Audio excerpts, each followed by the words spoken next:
En Lisboa, hay un aroma que parece resistir el paso del tiempo.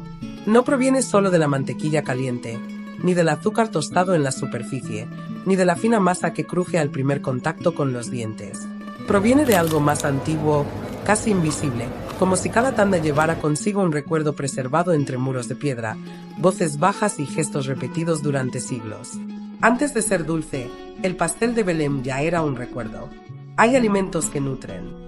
Otros explican a todo un pueblo sin necesidad de palabras.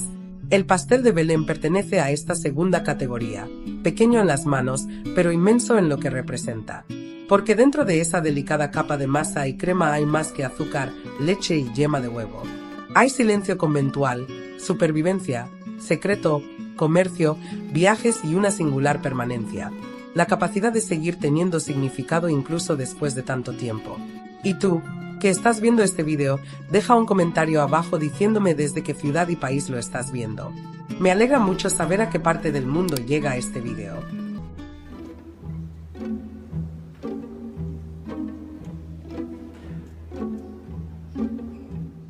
Para comprender por qué un dulce aparentemente sencillo ha adquirido un lugar tan profundo en la identidad portuguesa, es necesario remontarse a una Lisboa en plena transformación.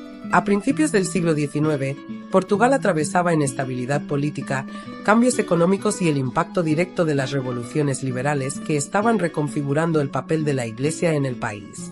Muchos conventos comenzaron a perder recursos, influencia y protección. Y, poco a poco, lo que durante siglos había parecido permanente empezó a desmoronarse.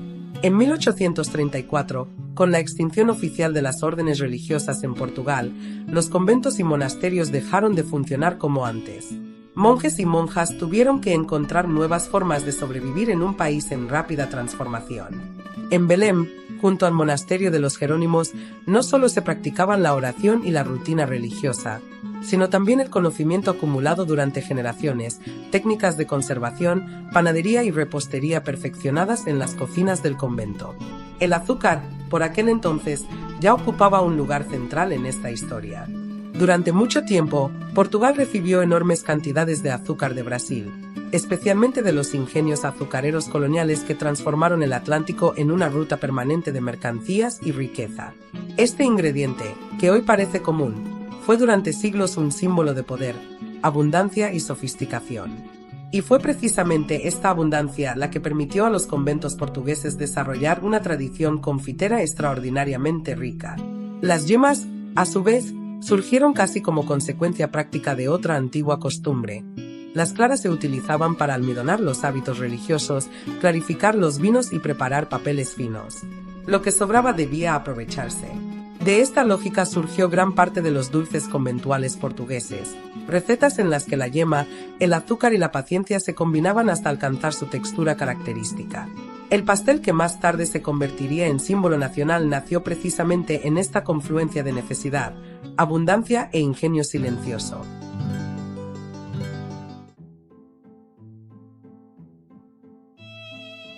Belém tiene su propia luz, y quienes la recorren temprano por la mañana lo notan incluso antes de observar el ajetreo de las calles. El Tajo refleja un resplandor amplio, casi silencioso, mientras los primeros tranvías pasan lentamente y los pasos aún parecen respetar la lentitud de un barrio que ha aprendido a convivir con la historia sin convertirla en prisa. Hay lugares donde el pasado parece estar al descubierto.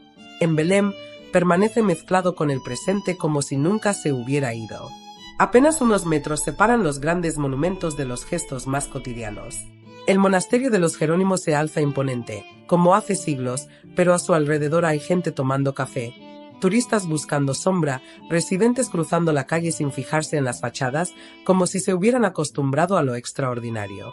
Y en medio de estas rutinas sencillas, una cola casi permanente revela que allí existe algo capaz de trascender generaciones sin perder su fuerza. Incluso antes de ver el escaparate, se percibe su aroma. Mantequilla caliente, pasta horneada y azúcar ligeramente quemada en el aire crean una especie de sello distintivo e invisible de esa manzana. No es un aroma agresivo, es una invitación discreta, pero imposible de ignorar. La gente llega hablando en voz baja, otros toman fotos, algunos entran en silencio, como si ya supieran que allí se celebra un pequeño ritual que merece respeto. En ese espacio, el tiempo parece transcurrir a un ritmo distinto. Las bandejas circulan, la crema aún está tibia. La superficie dorada revela pequeñas manchas quemadas que nunca son exactamente iguales.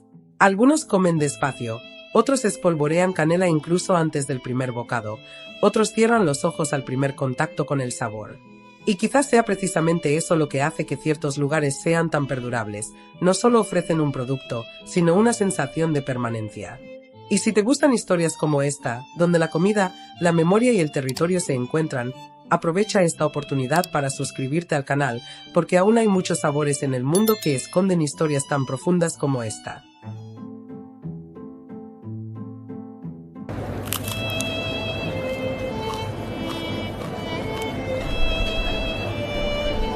Aún hoy, hay quienes recorren toda la ciudad de Lisboa solo para repetir un gesto ancestral. Sentarse frente a un plato blanco, esperar a que llegue el café y tocar con delicadeza el pastel aún caliente antes del primer bocado. Muchos lo hacen sin prisa, como si no solo estuvieran comiendo, sino retomando algo íntimo.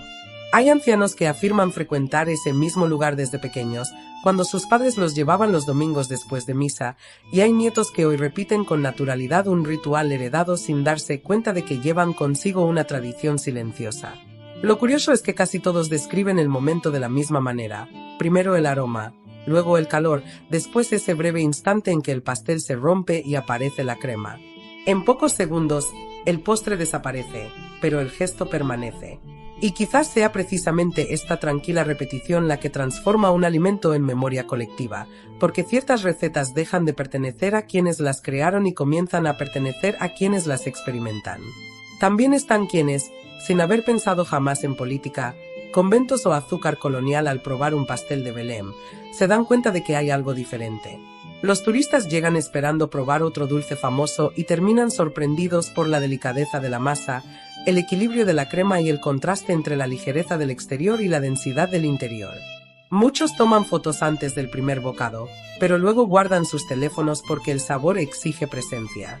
Algunos intentan compararlo con otros dulces conocidos, otros preguntan por qué esa crema parece a la vez simple e imposible de reproducir con exactitud. Y casi siempre alguien responde que hay recetas que no se pueden explicar del todo, porque parte de ellas depende del tiempo, la temperatura, la práctica y el secreto. Lo que parece pequeño a primera vista termina inspirando respeto precisamente porque no se revela por completo. Para muchos portugueses que viven en el extranjero, el pastel de Belém ocupa un lugar aún más especial. Hay quienes, al regresar a Lisboa después de años, optan por hacer una parada allí incluso antes de recorrer otras partes de la ciudad. No porque sea el principal monumento, sino porque su sabor ofrece una especie de reencuentro inmediato con algo profundamente familiar. El primer bocado trae consigo recuerdos difíciles de traducir, viejas conversaciones, tardes en familia, viajes cortos, abuelos que insistían en parar allí de camino a casa. Es común escuchar que el sabor permanece más fiel que muchos recuerdos, porque el cuerpo lo reconoce incluso antes de que la razón organice el pasado. Y quizás por eso tantos emigrantes llevan cajas cuidadosamente envueltas a los aeropuertos, como si dentro no solo contuvieran dulces, sino un discreto intento de transportar un pedacito de su hogar. También está la historia de quienes han trabajado allí durante décadas y han aprendido a calcular la actividad del día no por el reloj, sino por cómo se organiza la cola. Los empleados veteranos saben exactamente cuándo llegan los turistas más temprano, a qué hora prefieren venir los lugareños y cuándo el calor de la tarde cambia el comportamiento de la gente en el mostrador. Muchos han visto regresar a generaciones enteras, primero los padres, luego los hijos, luego los nietos. Y esta interacción diaria crea un tipo de testimonio singular. Observar cómo un alimento sigue siendo importante incluso cuando todo a su alrededor cambia.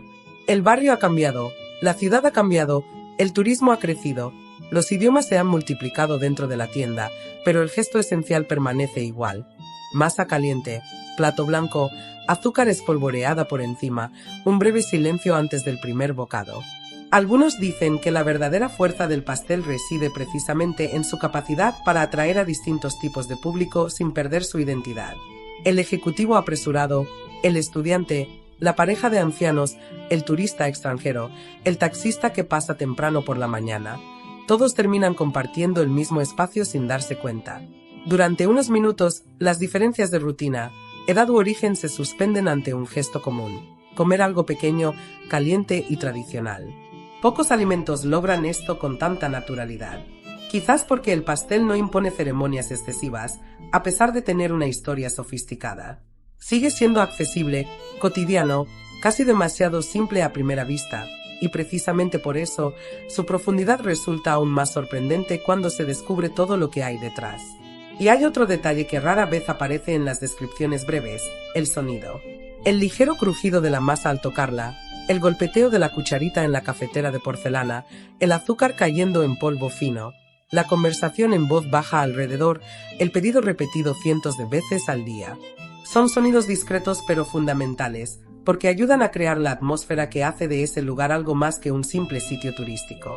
Allí hay una especie de coreografía diaria, repetida tantas veces que parece natural, pero que depende de la precisión, el ritmo y la experiencia compartida. Como en cualquier tradición viva, nada parece teatral porque todo ya está incorporado al gesto común. Y quizás eso es lo que diferencia una comida simplemente famosa de una verdaderamente simbólica, cuando ya no necesita demostrar nada, solo seguir existiendo.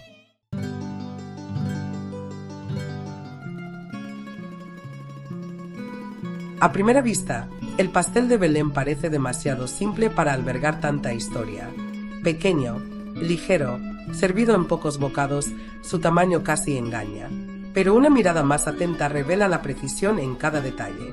La masa debe formar capas muy finas, casi transparentes, antes de hornearse, para que se transforme en una estructura seca, delicada y quebradiza capaz de sostener la crema sin perder ligereza.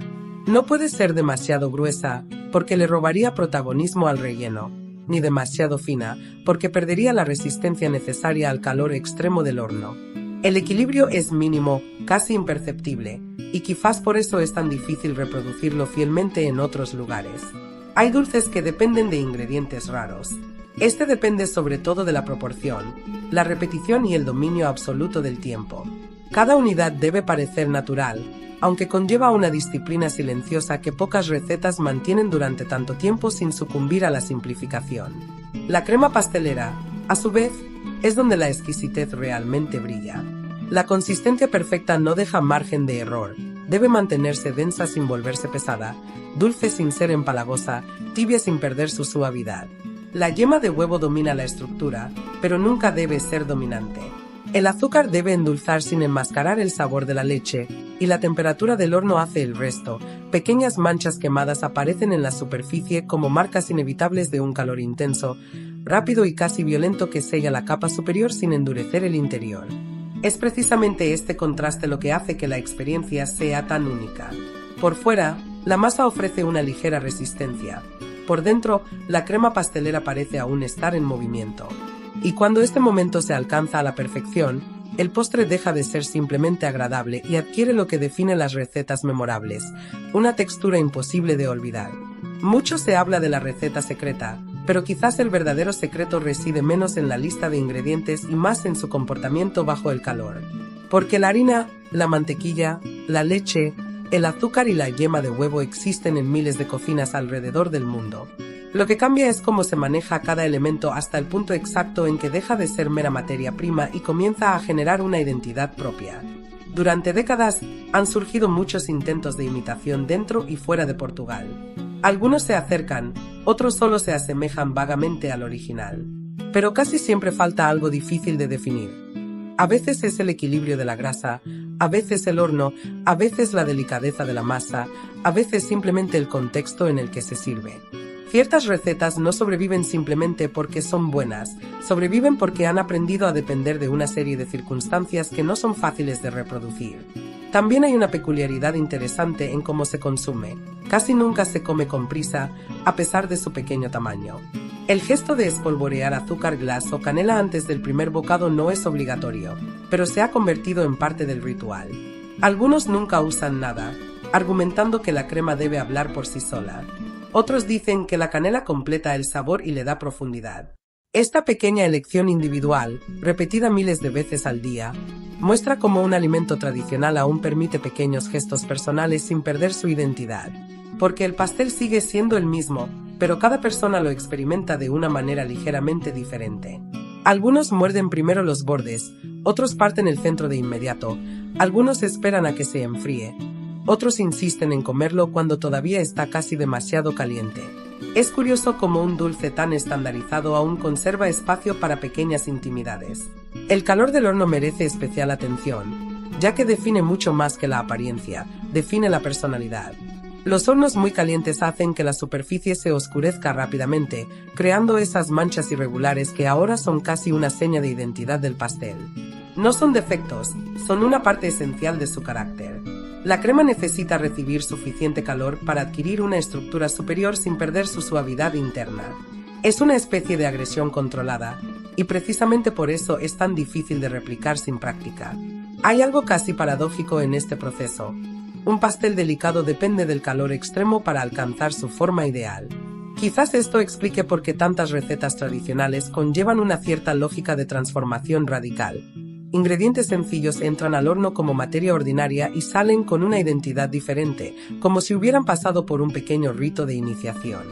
Y quizás sea precisamente por eso que el pastel de Belém resiste tan bien el paso del tiempo, porque sigue ofreciendo una sensación completa en tan solo unos segundos. Hay crujiente, calidez, dulzura, un ligero amargor tostado, una delicada untuosidad, el aroma de la yema de huevo, sobre todo, una impresión de precisión. Nada sobra, nada falta, nada parece accidental. En muchos platos tradicionales, el valor simbólico acaba sobreviviendo incluso cuando la calidad varía. Aquí ocurre lo contrario. El poder simbólico permanece vivo porque la elaboración sigue manteniendo la expectativa creada a lo largo de generaciones. El nombre se mantiene fuerte porque el sabor sigue respondiendo a la memoria colectiva. Y eso es raro, muy raro, porque mantener una receta famosa es relativamente fácil. Lo difícil es lograr que siga siendo emocionalmente atractiva después de tanto tiempo.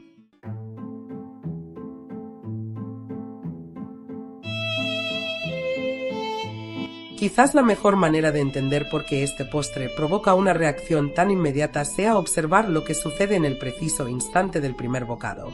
Primero llega el sonido, un crujido breve, seco, casi delicado, producido por las finas capas de la masa al romperse. Luego, aparece la crema, aún tibia, extendiendo una dulzura controlada que no llega de golpe, sino que crece lentamente en el paladar.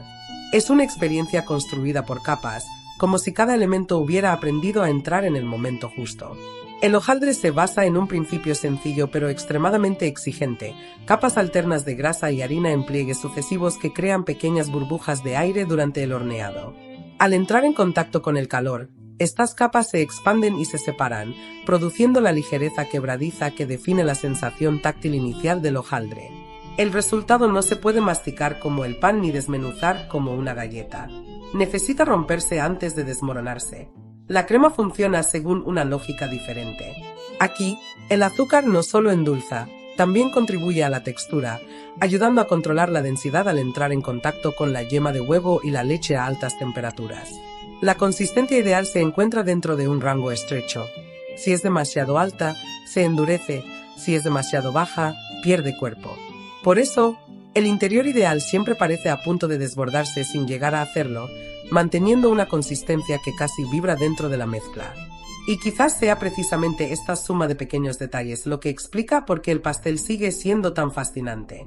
Porque, aunque se elabora con ingredientes universales, la sensación final no parece universal. Parece localizada, casi territorial. Como si el sabor también dependiera del aire, del horno, de la ciudad, de la costumbre de comer allí, en ese momento, bajo esa luz. Hay recetas que se pueden copiar. Otras llevan consigo el lugar donde nacieron.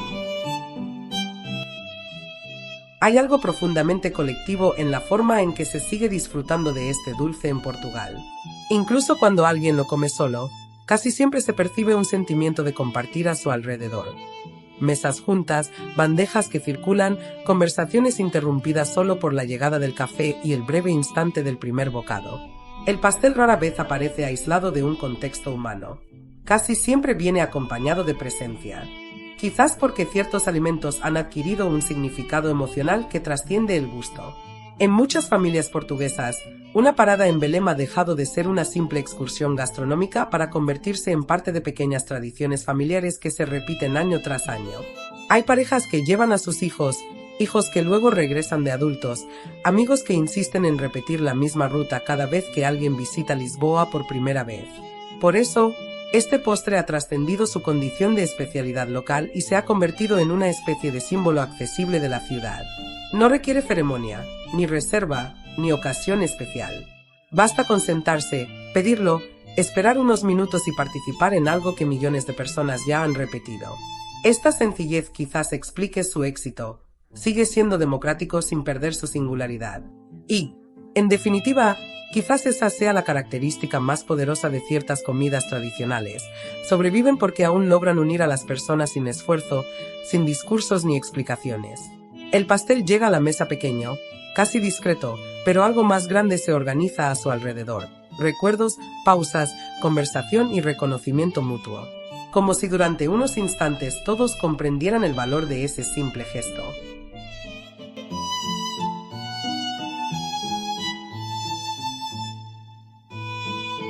Pocos alimentos logran perdurar durante casi 2 siglos sin convertirse en mera nostalgia.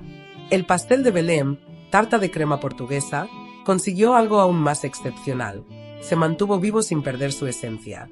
Siguió siendo deseado, repetido, comentado, fotografiado, transportado en cajas, servido caliente y reconocido al instante por diferentes generaciones. Quizás porque nunca dependió únicamente de la receta, sino de lo que ésta logró preservar. Una conexión silenciosa entre el tiempo, el lugar y la identidad. En definitiva, quizás eso es lo que ciertos alimentos ofrecen realmente cuando resisten el paso del tiempo. No solo sabor, sino continuidad. Dentro de una fina masa y una crema aparentemente sencilla se esconde toda una historia de adaptación, supervivencia y permanencia cultural. Y mientras haya gente que cruce Lisboa para repetir este gesto, sentarse, esperar, degustar y recordar, el pastel seguirá siendo más que un simple dulce. Seguirá siendo una forma discreta para que un pueblo se reconozca a sí mismo.